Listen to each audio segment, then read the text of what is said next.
Hello, viewers and listeners. I am Matty Dalrymple. I am the author of the Ann Kinnear suspense novels and suspense shorts and Lizzie Ballard thrillers, and I also write, speak, consult, and podcast on the writing craft and the publishing voyage as the indie author. And this is one of our periodic What Writers Can Learn from a Movie video episodes. And I am joined today by my co-host and guest expert, Jennifer Hilt. Hey, Jennifer, how are you doing? Great. Glad to be here. Yeah, I'm happy to have you here. And today we are going to be talking about Knives Out. And so I'm just going to give a little blurb on what Knives Out is. And I'll also give the warning that this is spoilers, a spoiler alert for the whole conversation. So when renowned crime novelist Harlan Thrombey, Christopher Plummer, is found dead in his estate just after his 85th birthday, the inquisitive and debonair detective Benoit Blanc, Daniel Craig, is mysteriously enlisted to investigate. From Harlan's dysfunctional family to his devoted staff, Blanc sifts through a web of red herrings and self-serving lies to uncover the truth behind Harlan's untimely death. And we're going to be talking about tropes, and Jennifer's the right person because she's the author of the Trope Thesaurus. And so, Jennifer, I wanted to start right out saying, what trope grouping are we going to be using? Is there a set of tropes that are specific to whodunits? That's a really great question. I think there are tropes that do kind of clump together that are kind of like the main tropes, but then you can thread a lot of other tropes in with that. But I think the main one that we start out seeing right away, the visual of, is the forced proximity with the great shot of that house. And that just lets us know right away, it's just a super mesmerizing. You're just like, okay, that looks cool. What's going on there? And then really the whole action takes place in that contained setting. And I think that's really a hallmark of a lot of these kind of mysteries, is that you have that forced proximity. So that's like a huge one that you really need to have. And the forced proximity in the old house is the actual type of architecture. Is that sort of a trope as well? Definitely the creepy old house is a kind of trope that we see a lot. Like even if you think of Scooby-Doo, like those kind of things, you see them in like children's things. And then there's also, if you think about the Hercule Poirot, like some of the ones where it was like they go to a manor house and there's a missed weekend and somebody turns up dead. So I definitely think that isolated house as a trope is very, very popular and used in lots of ways. And I think that one thing I really liked about this movie is that it's written from an original screenplay. So we haven't all read the book. We have, had all this exposure to it before. So everybody could come to it really like fresh and see how the writer was like playing with those ideas of the tropes, because you could really see that he'd spent a lot of time with mysteries and enjoying that element of it. Yeah, I think that something that was particularly interesting to me about this, and this is sort of unlike the last movie we talked about, which was 10 Cloverfield Lane. Mm-hmm. And there it was both kind of an unusual combination of genre tropes and also, I think, somewhat more subtly done or more artistically done or something like that. Because honestly, with Knives Out, they're pretty much just slapping you across the face. Yeah. It's in a way very cartoonish. I think intentionally cartoonish. What was your reaction to that? To the sort of freakish extent to which it complied with the tropes of the genre. Right. I thought a lot of it was pretty fun. Again, one of the early shots where they're all being interviewed on that like throne with the knives. And I think at this time too, there was still a lot of Game of Thrones going on. And so it was just such like this, like you say, like in your face, kind of copy of that. So the first time when I watched it, I was entertained and really kind of went along with it. And the second time when I watched it, I felt more irritated by some of these like things that he was playing with it, that I was like, oh yeah, okay, that was kind of cute. But it like just would jerk me out of the story a little bit. And one of the elements of that was just the accent by Daniel Craig. I just could not get over. I couldn't tell if that was supposed to be a joke of him kind of, or if it was just like, but every time he spoke, I was like, ooh, it's like pulling me out of the mystery. So I think he took a lot of like traditional elements and then played with them with these other things like we were talking about, with making it more cartoonish. And I did like the humor, and because you weren't expecting it with the way that was set up, kind of like with the colors and the somber music and things like that. So it could come across as, oh, okay, like distracting, but it could also just be like push you along the story a little bit more. Yeah, sort of a similar observation I had is that the portrayal of the characters were similarly very extreme, Right. with the exception of Marta, who's sort of the Right. central character around whom the mystery is happening, Mhm. and inexplicably the police lieutenant. Right. Right. Everybody else was very extreme and Yes. over the top. Yes. Including the state trooper Yeah. who was y- who was like the mystery fan, and Yeah, yeah. he like caught up. Yeah. That seemed not exactly a trope, but like an odd mixture of just character portrayal. Hmm. Yeah, I think there's like parallels with this the second time I watched it, I saw parallels with this movie and the first Agatha Christie one that Kenneth Branagh just redid with the train. Murder on the Orient Express. Yes. Yeah. Where like all those characters seemed very kind of stereotyped and two-dimensional at the outset, and only like in the end of that final reveal do we learn the depth of other things that were going on with their characters. And it was kind of like, so one example that I thought was kind of interesting in thinking about this two-dimensional element was the Don Johnson character. Every time he referred to Marta, it was he listed a different country that she came from. And Everybody did that. I think yeah, everybody, all the characters, when they oh, mentioned all where of she them. was from, said something different. Okay, yeah, I hadn't noticed all the other ones, but I thought, oh, that's like it, that's so that was really interesting of a way to do that. And then you're like kind of like keeping track of it. But yeah, they were there weren't those weren't characters that you could really like relate to. It was definitely that Marta was the most sympathetic, and like you say, the police lieutenant. That was also interesting too. But I think it's like this I think he was definitely using like a kind of trope and setup with the same thing, like the Agatha Christie country house, everybody in a place and everybody's what they look like and then kind of what's behind. But there wasn't a lot more to these people than Yeah. what we saw. Yeah, I guess I realized the other characters who were not portrayed in that very caricatured way were Mhm. Marta's family. So Right. her mom and her Mhm. sister. Right. Like that Yep. scene was very true to life. The scenes Yeah. that took place in her home were very true to Right. life, as Mhm. opposed to the very cartoonish portrayals at the big creepy house. Yeah. And I'm just trying to think in the spirit of tying this into learnings that writers can Mhm. take. Mhm. Can you think of any either aspects of that mixture of this kind of portrayal of characters that you would say, oh, yeah, writers could really put that to good use in this kind of way, or a red flag saying, you probably shouldn't do that unless you really know what you're doing, Yeah. or unless you have Well, Christopher Plummer starring in your movie. yeah, right. I think actually the other thing I was just going to back it up and say, I honestly thought, yes, in addition that I liked Marta the most and felt most sympathetic to her, but I actually thought the most interesting character was Ransom, just because he was so conniving and he was I believed whatever he presented at the time. I think as authors, especially if you're doing a mystery like that and you need a big cast of characters, you can't make it would be really hard to devote the time to make everybody interesting unless you're doing a huge, if you're doing like a Game of Thrones kind of thing where he used to do that, where he'd take these really great characters and kill them off. But if you're doing like a standalone mystery like that, you can't put too much in each of the characters. Otherwise, you're just going to lose the thread of keeping the story going.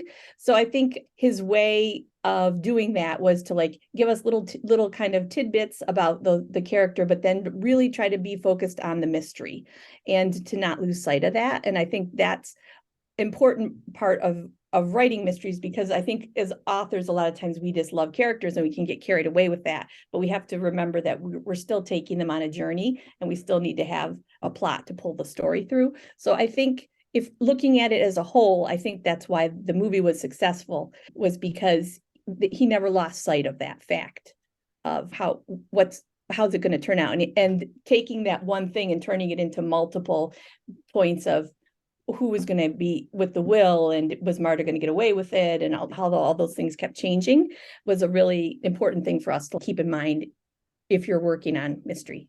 Well, you write mysteries too, so what are your thoughts on it? Yeah, well, I think that one of the things I always struggle with is that because my Anne Care books are a combination of suspense, i.e., the reader knows who done it, and that isn't what they're reading to find out. It's not a whodunit, and whodunits.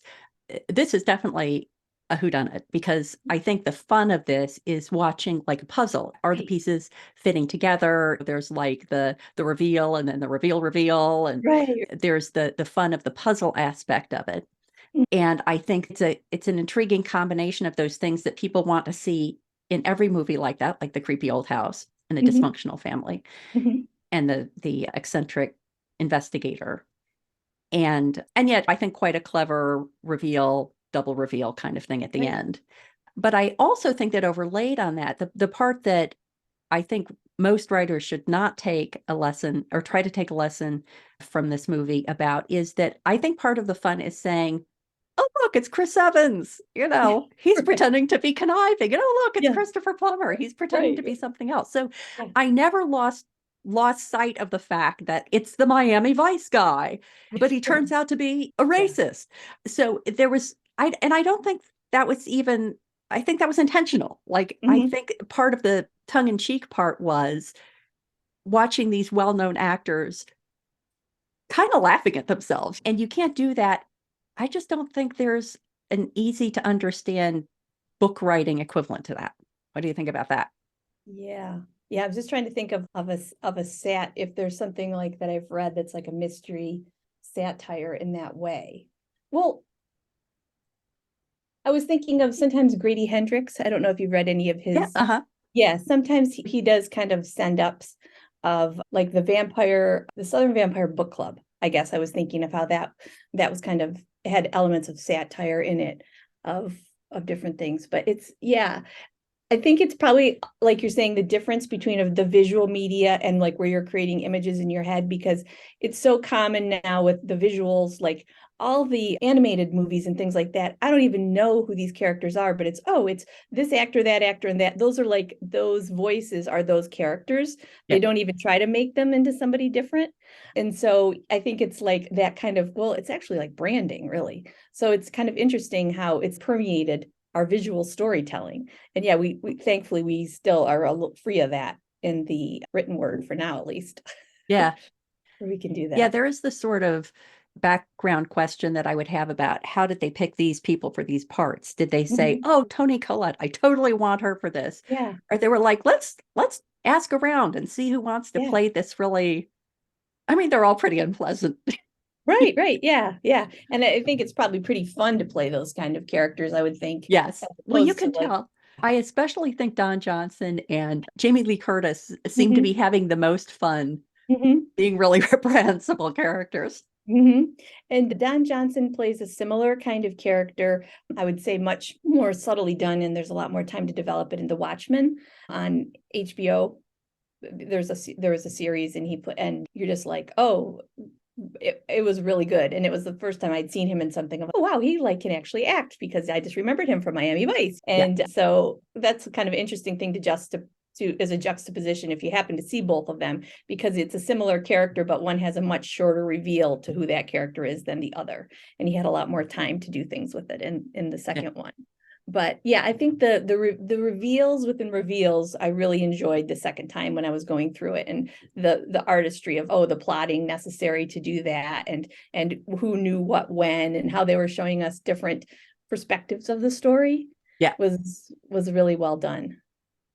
Yeah. I enjoyed the part, and I don't think I noticed this the first time, but the detectives were interviewing each of the family members about the patriarch's birthday party.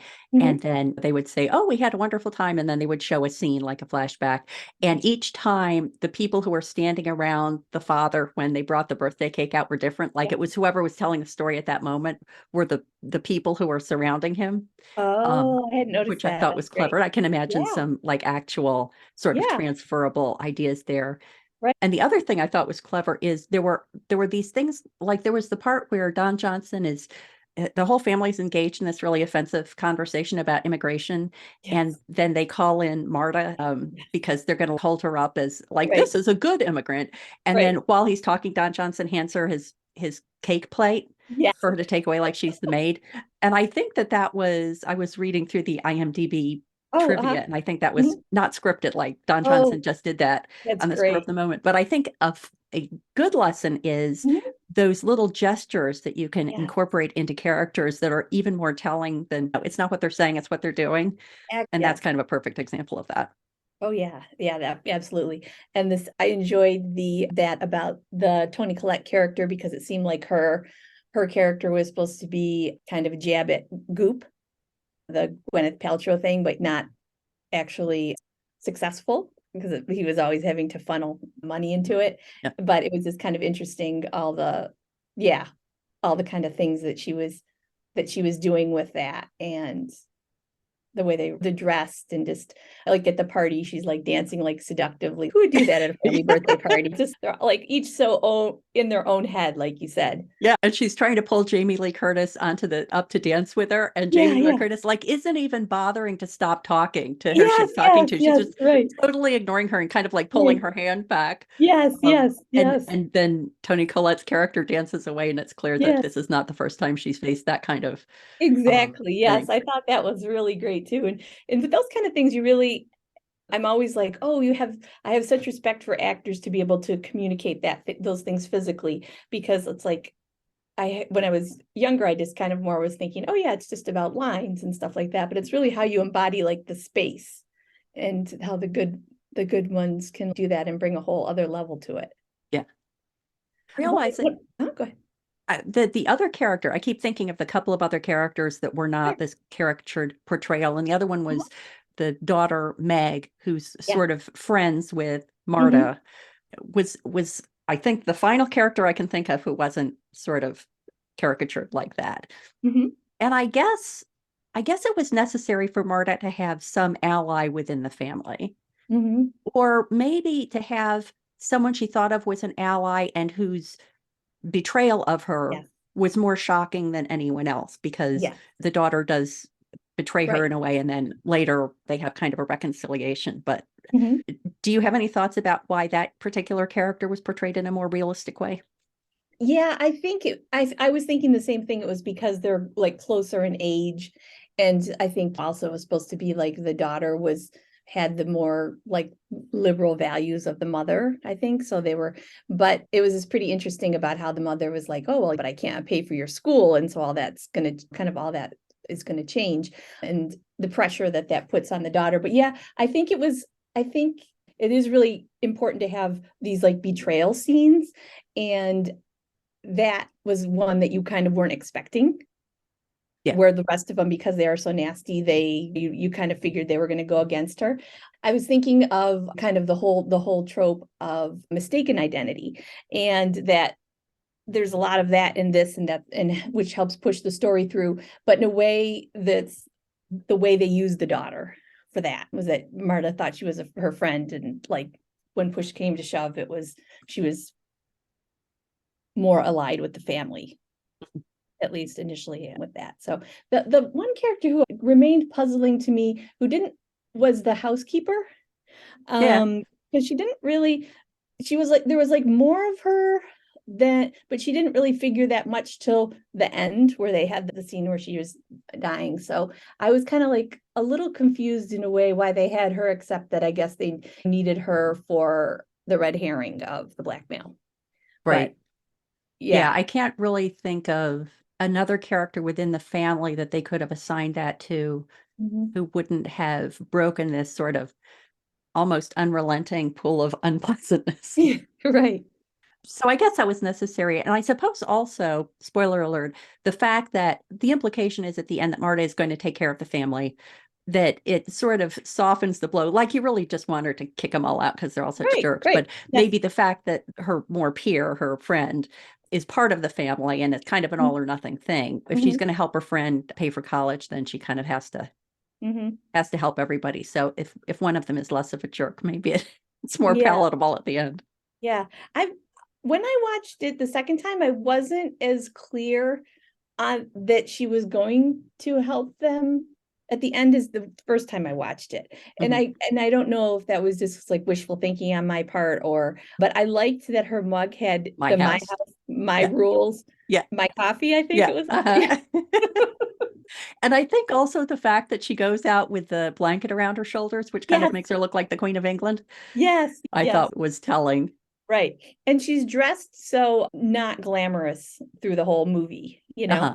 which really kind of keeps you grounded in her character because she's such a gorgeous woman. It was like hard to like tone that glow down, I think. Yeah. But it was like when I'd see her in their the kind of clothes and stuff, it's, oh yeah, it was really important to do that. So have you remember that she's so different than them with how Yeah. she's class wise and stuff like that. Yeah. I'm realizing the other character that I'm not sure about, like you were saying about the housekeeper was a little bit hard to understand, but also the fact that there was the lieutenant and then also the Yeah. trooper. It Yeah. was kind of, especially because the lieutenant, who was played by Yeah. LaKeith LaKeith. Stanfield, Yeah. it Mhm. was like basically didn't do anything other than sort of accommodate Benoit Blanc's odd Right. requests Right. and kind of make faces at people when they were being especially offensive. Mm-hmm. Whereas the state trooper was, as you were saying, the fan, and he knew all the Yeah. books, and he was fanboying about all the stuff in the Right. house. But I can kind of imagine combining those. I'm not quite sure why they I, separated those out. I agree. I was wondering that too. Yeah, I wonder if I've never watched like a commentary on it. I wonder if there was some reason for that or if there were cut scenes that maybe didn't make it to the final thing because I agree. It was the one with the state trooper I found more distracting and I think it's just because that's such a serious job and you have to be like it was harder for me to believe that this guy would do that in that role when you just have to have so much skill to reach that level. But I don't know, I guess like we've been talking about, he liked the idea of like poking fun at some of these conventions. Yeah. And well, like I was thinking about how remember Hercule Poirot had, at least in the one of the TV versions that I loved, the older ones, he had Captain Hastings, who was like always on the brickish side. He was like his Watson, but he was always like 3 steps behind. And so I wondered if that having somebody who's so kind of off the mark then allows Benoit to explain more because then Yeah. you're not having them a way to explain to the reader without being like or viewer without being like, oh hey, this is what's happening. But And yeah. it's interesting, he calls Marta his Watson Yes. when he Yeah. enlists her to start walking around, even though he already Right. knows that she's lying. Yeah. Yes, I thought that was really interesting too because I was like, really? Like you would yeah, I remember being caught by that the second time too of and then when he said, oh, from the beginning, yeah, then you're like it helps you recalibrate. But There was another character. I'm just looking through the list of characters. Every time I yeah, look there, I think of somebody else, but yeah. the grandmother. Yes. Yes, I was thinking about her too. I feel like there must be missing scenes that featured the grandmother because she was such a Yes. like nobody's Right. home. But Right. then there was this one part where something happens and everybody's sitting around in the living room or whatever, and she gives this little like laugh. Right. Right. And I thought, oh, this is going to be like the reveal of her Right. having some more inside information. Not Right. apparently. It seemed like Yeah. she just laughed for no reason. And then there Yeah. was never any follow-up to that. Yeah, I noticed that too. Yeah. Her pretty much sole function seemed to be that she had that she really knew all along it was the grandson and nobody valued her enough or thought she had anything worth saying to ask her of Right. anything. And like he was like when he sat down with her, but she didn't obviously tell him at that point. Yeah. But I agree too. It was, I think also she brought a really nice creep factor to it Yeah. of the old house and just kind of a very strange, odd person and to kind of fit with that. Yeah. Yeah. I thought that I wanted to turn a little bit from the characters to the plot and the Yeah. mechanisms that were used Yeah. to move the plot along. So Mhm. one that I thought was effective just because it was so over the top, it wasn't Mhm. possible to take it seriously at all, was the fact that Marta vomited when she lied. Oh, And that's so yeah. bizarre. I'm like, Right. okay, well, this has taken this movie to a whole other level, but I'm willing to Right. go with it because this is kind of Right. fun. And, Yeah. Right. Benoit would make her lie and she would have to run inside vomit. Yeah. Right. There's the gruesome scene at the end where she vomits on the bad Yeah. guy. But then the thing that I wasn't buying Mhm. was I balked a bit at the end with there's the switched medicines, but they weren't really switched after Right, that. And right. then he was explaining it by, oh, you're such a good nurse that you notice the tiny differences in viscosity between the two Mhm. drugs. I was like, okay, that just sounds like the screenwriters were running out of time. You had to think of something. What were your thoughts about those aspects of the story? Well, I have actually worked as a nurse, and Uh, so that actually made more sense to me. okay. But the part that I struggled with was like it's just so hard to, I mean, it's so impossible to actually do those kind of switches. When they had said that about he pulled all the medicine. But anyway, but that part didn't bother me as much as just kind of the whole thing at the beginning. The whole premise that that could happen Mhm. seemed really, was less like it's just, you just are so much more careful with dealing with those kind of medications. Although I suppose if you think of, oh, that's her only patient and all this kind, and she's not expecting somebody to mess with it, but it was I had to really, okay, just go with it and move on with that. And so I think that little detail didn't hit me up as much as I did think at the end it was a little convoluted, the kind of double blind Yeah. that they did.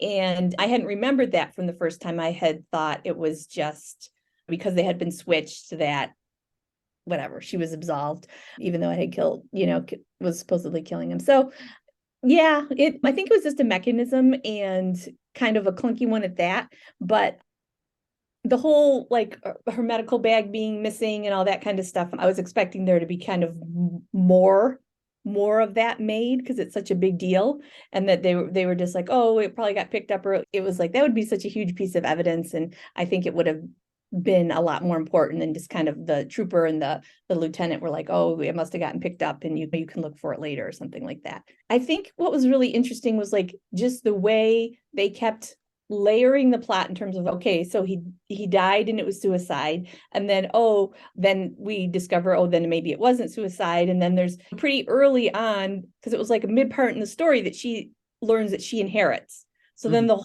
there's half of the story is dealing with her being the heiress, I guess.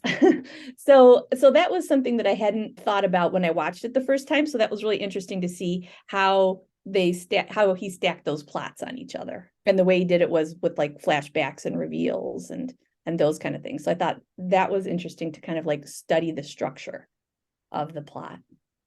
This time, knowing how it ended, I was curious to see how soon the ransom character shows up, because as we know with writing mysteries and stuff, you always want to have that character somewhere planted, but not in a way that they're suspected of the crime. You know what I mean? Yeah. So he showed up pretty early. So that was what I was curious about, because I didn't remember or didn't catch it the first time all the way Yeah. through.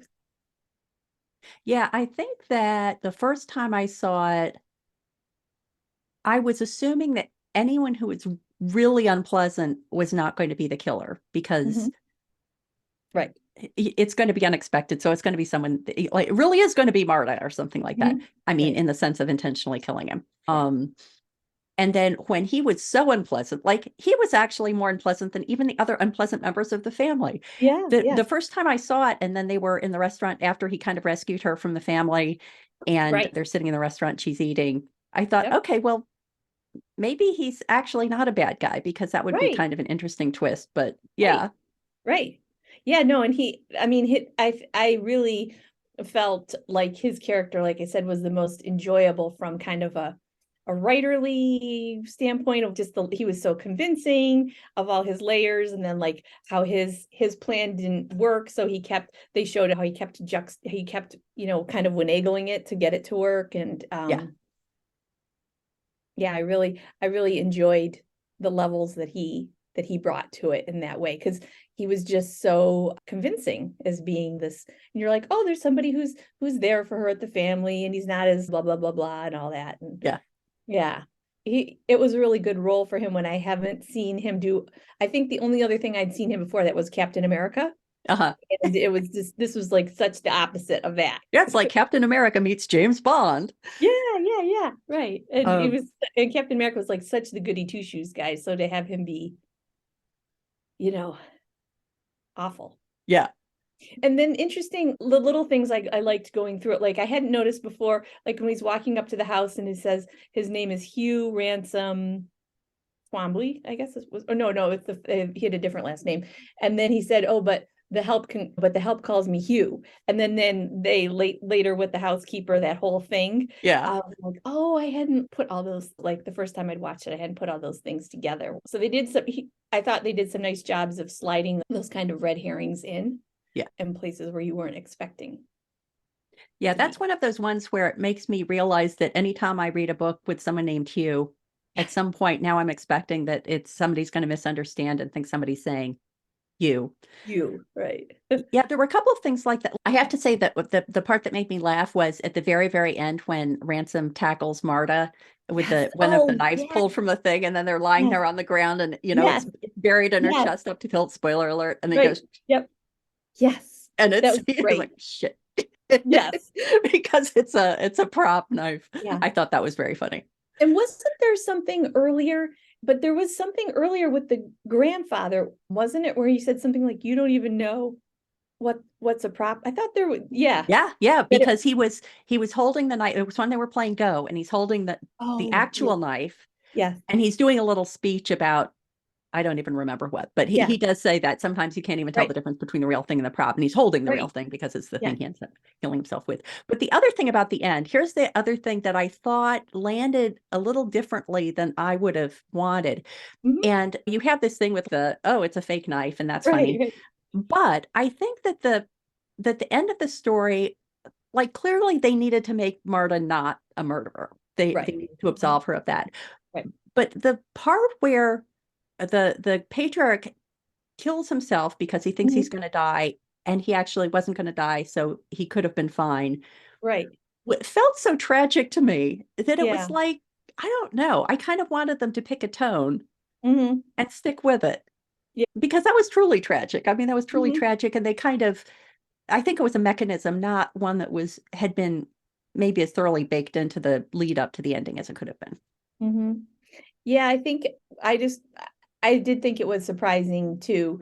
And I thought I had expected that there was going to be some mention in it that he had some terminal thing. And so something that kind of made it more sense with that, because yes, he seemed to go pretty quickly from, hanging out with his good friend, playing this game to, okay, I'm going to kill myself so that you can live. Although I suppose that the fact that he's not only 85, but he has a live-in nurse and he's taking 3 different kinds of medicines. I guess that kind of telegraphs that it's not like this guy's going to be around for another 25 years. Something's going to get him. It just happens that, this is when his time is up. Yeah. Although the fact that his mother is around. Does suggest he could have more time. Yes, exactly. Yeah. So it was very flamboyant in a way that I was not kind of expecting with the setup of the movie thus far for him to do that. So it was that was kind of interesting. That made me go, okay. So it was just more unexpected than, because I guess I wasn't, this kind of thing is it was fairly like bloodless. Gore didn't have a lot of gore in it and stuff. So it was kind of like, oh, okay, that kind of shocked me, even though you didn't see all the stuff, but it was just the kind of finality of it, like you said. Yeah. And I think that was one of those ones where if this was a more realistic movie, I have this theory that you have to be able to explain all your characters' actions by saying because and not despite the fact that. So I think in a more realistically presented movie, when he's gotten the drugs, he thinks he's dying, and then he sends Marta away, and then she opens the door, and that's when he cuts his throat. In a more realistic scenario, I think that he would have said, no, I need you to shut the door now, and then cut his throat. Like he wouldn't have let her see him cut his throat. But the storyline demanded that she be there when he cut his throat so that she would have the drop of blood on her shoe that Benoit sees right away. Yep. And I think that's just one of those things that you decide whether or not you can say, okay, fine. Considering what kind of movie this is, I'm going to go with it. Right. I guess I was thinking it's the ticking time bomb trope is used in, it's always in a mystery in terms of, you're going to find out who the killer is, or like the suspense of, or are they going to survive or get away with it. But with this, they used it kind of in multiple ways with the medicine. They had this it was kind of interesting to see all the different ways that they use time with this, and like then the whole blackmail thing. And so there were a lot of, I liked those kind of like box within a box ways that he used that trope in the reading of the will. Like it was just well done with those. Well, it was like a way he used the trope in specific scenes in a way that pushed the whole story along. And I thought that was pretty cool. Where it usually tends to be like this one big event far out at the end of the story. So, well, I guess this would be a trope. There's like the car chase trope. And one of my other favorite lines was when they all get out of the car and it goes, "That was the most stupid car chase I've ever seen." Because she's managed to evade them in her tiny car. Right. Yes. And the other scene that struck me funny, and I'd be curious to see why you think they included this, but here's one that annoys me. This is one of these, make sure you can say because, and not despite the fact that Marta goes into the building where both Marta and the housekeeper, like the housekeeper is going to meet the bad guy in an abandoned building. I'm like, who would do that? Right. So that was annoying. I just find that annoying when, like, despite the fact that there's an escaped mental patient on the loose, she goes into the basement to see what the noise is. What was your thought about I'm going to go into the abandoned building and wait for the person I'm blackmailing to show up? Yeah, I thought it was really just kind of a vehicle to get where they needed to go. The same thing with the lab blowing up, or the lab being in cinders when they arrived. It's just kind of like a way to move the story along without having to go through a lot more machinations. Yeah, it doesn't make sense, because you'd think that I guess I was expecting that something like that would take place in a secluded rural area when there was apparently a lot of that around. Right. So like why you would go like into a town. We're going to go to the laundromat. Yeah, I was kind of like, I didn't quite that. I was expecting more to kind of come up of all that, and it was just a location change. But yeah, this kind of all these interesting little things of showing how, like, the Benoit Blanc character, like he's like sitting in the car listening to music with the headphones while that was the other scene I was thinking of. Right. And I was like, oh, you just picked up this person who had led this high-speed car chase. You're just gonna let her walk into the that was Yeah, I thought that was interesting. There were a couple of times when you expect the investigator in those circumstances to be infallible. Right. But then there were a couple of scenes where he was just being goofy like that, which I kind of liked. I kind of liked that they were bucking the trope of the infallible investigator. Right. But the thing about the rural areas, the one part I really liked was when she's driving away, and like all the mistakes Marta makes are totally believable mistakes that somebody in that position would make. And she's driving away and she hears Christopher Plummer's voice and it says, "Turn before you get to the lion. Turn after you get to the lion. Turn before you get." And she remembers it wrong. But I thought that was cleverly done, that she keeps hearing him say the same thing, but giving her different instructions in her head. Yes.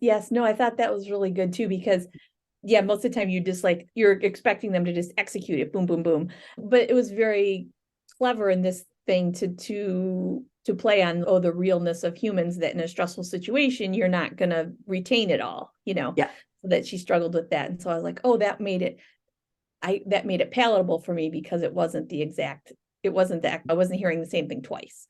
So that was really interesting. And she also finds ways to cover the places where she had made mistakes, like leaving the footprints in the mud and forgetting that a piece of the trellis had fallen off when she was climbing and throwing that away, but then having the dog bring it back. And then she has it in her. And I liked at the end where they're sitting, or near the end, they're sitting by the fireplace, and she says, "You're a terrible detective," and he said, "Well, you're a terrible murderer," or something like that. And I thought that was really, really good, that they could acknowledge his fallibility in that way. So which is different than how the lone detective trope goes for that usually. Well, I feel like we're kind of wrapping up. So if you were going to encapsulate, let's say, one pro tip that you would advise writers to pull from the movie, and then one red flag that you would encourage writers not to pull from the movie, what would those be? Well, I'll start with the red flag. I think it's really easy to create too big of a cast. And I think that in general, you really want to kind of keep that manageable so that the reader doesn't get confused. And in something like this, where you have a lot of, you're able to visually keep track of characters, I think that helps. But especially in the written format, you really need to be careful with that. And then I think this movie just did a great job of all the different ways you can use mistaken identity, and to be aware that that is a trope that you can use in a lot of different ways. And it doesn't have to just be somebody who you took somebody, like I'm thinking of like her mistake. She kind of mistakes the granddaughter for somebody who she can rely on, and obviously she can't. But then there's like lots of like her with Ransom and even Benoit, in different ways that trope can be used to different degrees, is really powerful with mystery. Yeah, I think that the caution I would offer is the idea of looking at each of your characters, especially if it's a large cast, and really thinking about whether you need them, and if you do need them, make sure you're using them to their fullest. Like the fact that we said, how come there's like the lieutenant and the state trooper? Couldn't that have been one character? Yeah. And making sure that the tone is sort of reasonably consistent. Like I was sort of thinking that a movie that I think does the consistency of tone better was maybe like Back to the Future. Because I think every character was sort of cartoonish in the same way that most of the characters in Knives Out were cartoonish, with the exception of the Michael J. Fox character, who you understand has to be a little more normal, but even he was a bit cartoonish. So it was degrees of cartoonishness. Not 90% of them are like caricatures, but 10% of them are sort of realistic. So I think that would be a red flag. And then I think that the tip I would pull from that is that these little things that characters did, like Don Johnson handing his plate to the caregiver as if she was the maid while he's having the conversation about she's a good immigrant as opposed to a bad immigrant, or those kinds of little motions, that idea that what your character does is more important than what your character says, and that you can use these little moments, like that says everything you need to know the kind of person he is. Not Don Johnson, of course, but the character he's playing. That I think that's a really valuable lesson for writers to take. Yeah, absolutely. So once again, this has been so fun. It is always fun to talk tropes with you, Jennifer. Yeah, it's fun to do these like movie discussions. I enjoy it. Yeah, and if other people are intrigued about tropes, please let them know where they can go to find out more about everything you have to offer about tropes.